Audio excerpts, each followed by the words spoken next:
Generative Bionics just previewed its upcoming humanoid with several new tech features, but can it beat Tesla and Boston Dynamics? Plus, today on AI News, we'll compare Flash 3.6 with Kimi K3 for you to decide whether AI's future is open or closed source. But first, did you know you can earn hundreds of dollars per hour discussing your expertise with AI? Let Mercor or Micro One start compensating you today by clicking the link below so that AI News can vouch for you and have your first conversation. But now back to the news, as Generative Bionics just previewed its Gene 01 AI robot using touch as a source of intelligence. It does this by combining tactile force and vision feedback at high frequency to feel contact, understand intent, and then react safely and appropriately, which Generative Bionics says turns interaction into Gene 1's core capability instead of just another feature. In fact, it has multimodal skin covered by an anti-pinch material for safer human collaboration, with this distributed network of tactile skin sensors detecting touch, proximity, force, and temperature, so that Gene 1 doesn't just understand, but can even anticipate human presence, as well as objects in its environment. Plus, on top of touch sense and proximity, it features 24 degrees of freedom in its hand and wrist, which is complemented by Gene 1's surround vision, but details are sparse as to whether these are LiDAR or fisheye cameras and how many there are throughout its body. Also tell us in the comments whether you think this 3D mesh in its hands is made of thermoplastic elastomer or silicone or something else to achieve what looks like an impressive level of flex. But most incredibly, this is an open access platform, as Gene 1 comes with an open source digital twin description, making it the first humanoid robot to ever be published and maintained across ROS, PyPy, and CondaForge to be used in physical AI, allowing developers to simulate, build on, and test before Gene 1 is ever deployed. And the company will be competing directly with Tesla and Boston Dynamics, as they're aiming for factory, heavy industry, and healthcare applications to start.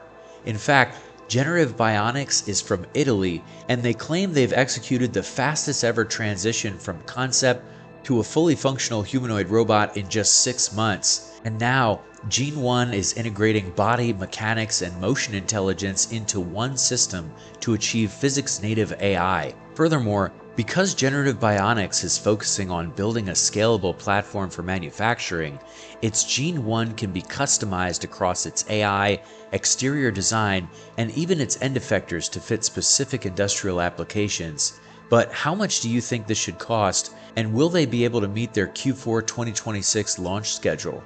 If so, they could scale out their manufacturing of Gene 1 to create thousands or tens of thousands of units at a selling price of between $20,000 to $30,000 US. But to get there, they'll need ultra-dexterous hands, which may become swappable between robots, allowing solutions like the M1 hand to drop the overall research and development costs of ultra-dexterous humanoids over time, as Mimic officially unveiled its brand new Mimic M1 hand alongside the Mimic wearable U1 teleoperation system to solve general-purpose dexterous manipulation.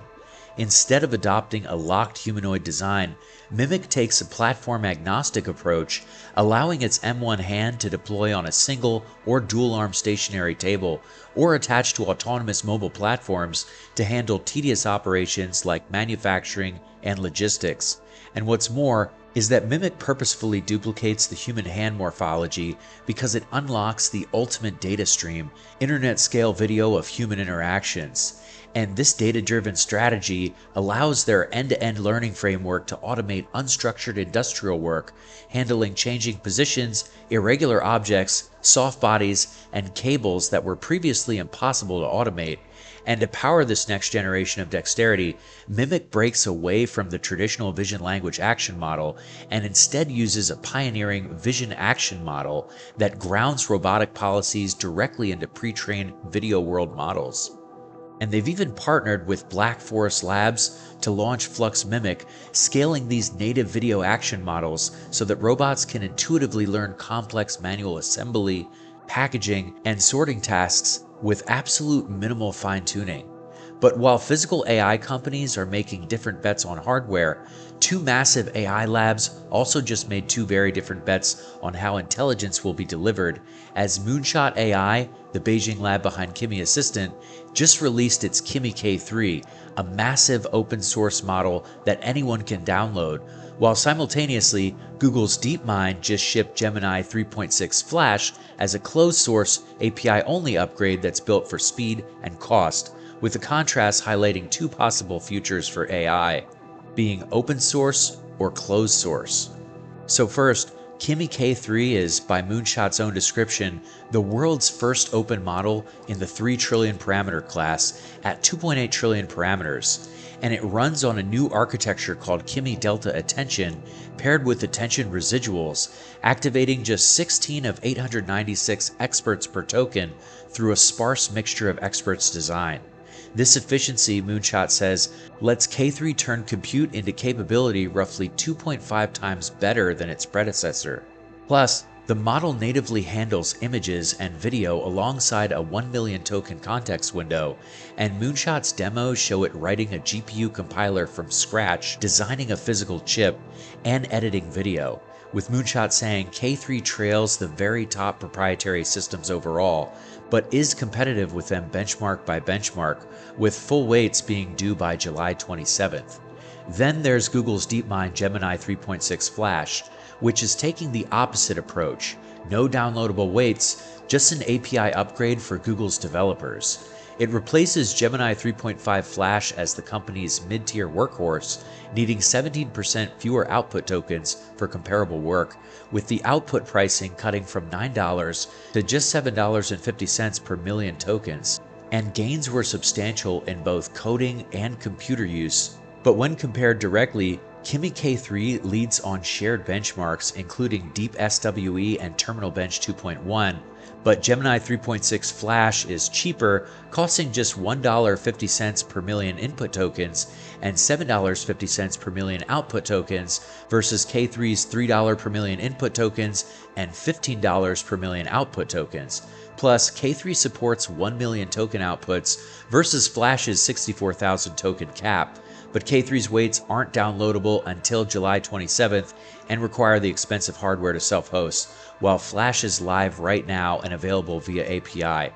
So tell us which you prefer. Anyways, don't forget to share your skills in the comments below, and we'll vouch for you to be hired on Mercor as referred by AI News. So click the link, like and subscribe, and check out this video here for more of the latest in AI and robotics news, and thanks for watching.